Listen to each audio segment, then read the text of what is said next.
नमस्कार, मैं योगेश राणा। उत्तराखंड कांग्रेस के भीतर से जो खबरें आ रही है वो बता रही है केदारनाथ उपचुनाव के लिए उम्मीदवार को लेकर मनोज रावत के नाम पर सहमति बन रही है।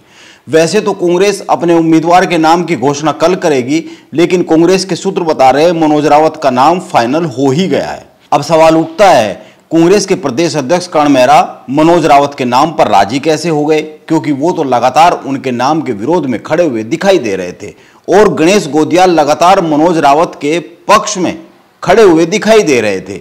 और सवाल तो यह भी उठ रहा है, आखिर हरक सिंह रावत कैसे मान गए। देहरादून में हुई समन्वय समिति की बैठक में वैसे तो 3 नाम तय किए गए हैं जो केंद्रीय स्क्रीनिंग कमेटी को भेज दिए गए हैं, लेकिन ये नाम केवल औपचारिकता मात्र रह गए हैं, क्योंकि एक नाम तय ही कर लिया गया है। मनोज रावत के नाम पर सहमति कांग्रेस की जो प्रदेश की टॉप लीडरशिप है उसमें बन गई है।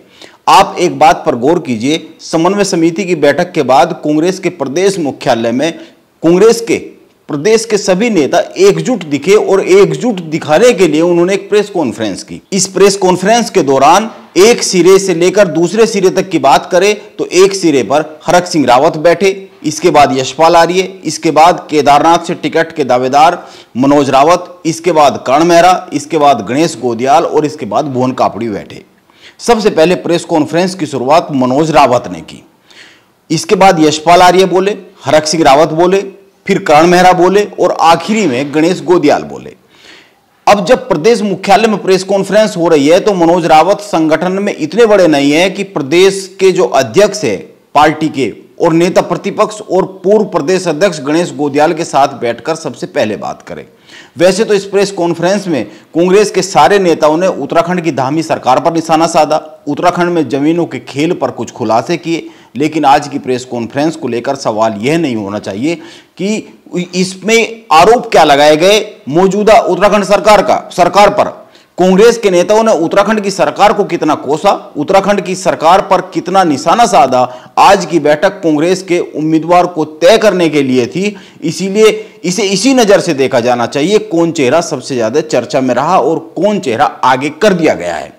और केदारनाथ में कांग्रेस का चेहरा मनोज रावत बनते हुए साफ साफ दिख रहे हैं। वैसे तो कांग्रेस के जो अंदरूनी सूत्र है वो बता रहे हैं कि मनोज रावत के नाम पर सारी लीडरशिप सहमत हो गई है, लेकिन मैं प्रेस कॉन्फ्रेंस के बाद की और प्रेस कॉन्फ्रेंस के दौरान के माहौल की भी चर्चा कर रहा हूं ताकि कुछ संदेश भी समझे जा सके।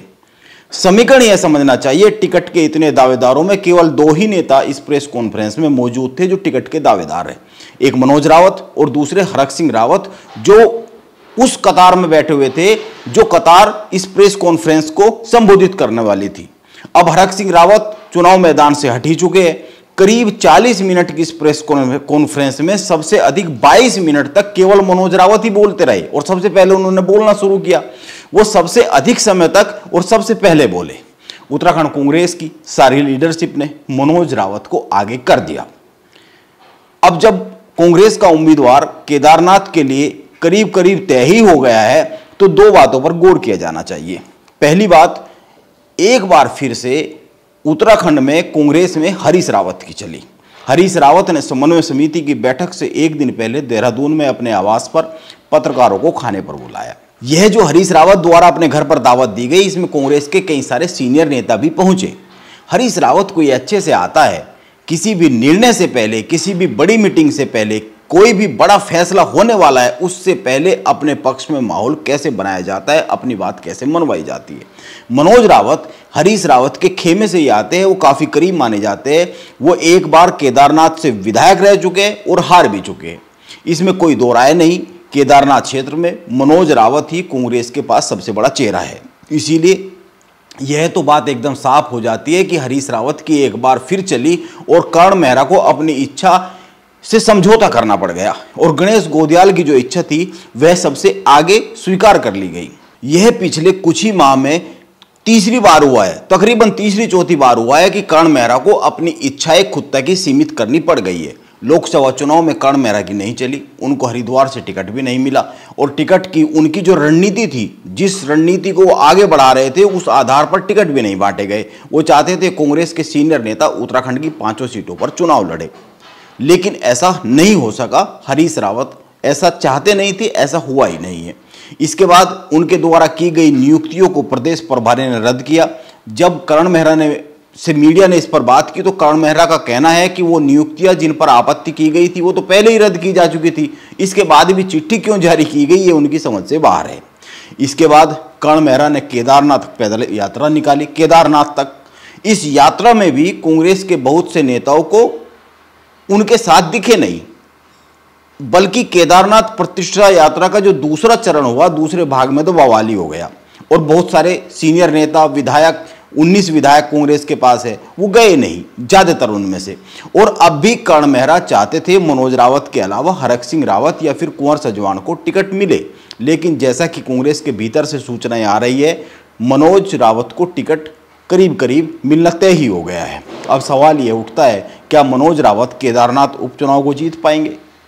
यह सवाल इसलिए उठ रहा है क्योंकि वो 2022 में चुनाव हार भी चुके हैं। वैसे हार और जीत बहुत हद तक इस पर भी निर्भर करेगी कांग्रेस के अंदरूनी समीकरण क्या रहने वाले, कांग्रेस की प्रदेश की लीडरशिप कितनी एकजुट होकर केदारनाथ में चुनाव लड़ने वाली है और बीजेपी की ओर से चेहरा कौन बनने वाला है। अब बीजेपी भी 27 अक्टूबर को अपना उम्मीदवार तय करने जा रही है। दोनों दलों के उम्मीदवार आमने सामने जब आ जाएंगे, उनके नाम जब सामने आ जाएंगे, केदारनाथ उपचुनाव को लेकर बहुत कुछ समीकरण साफ होते हुए दिखेंगे, ये उम्मीद की जा सकती है। नमस्कार, मैं योगेश राणा।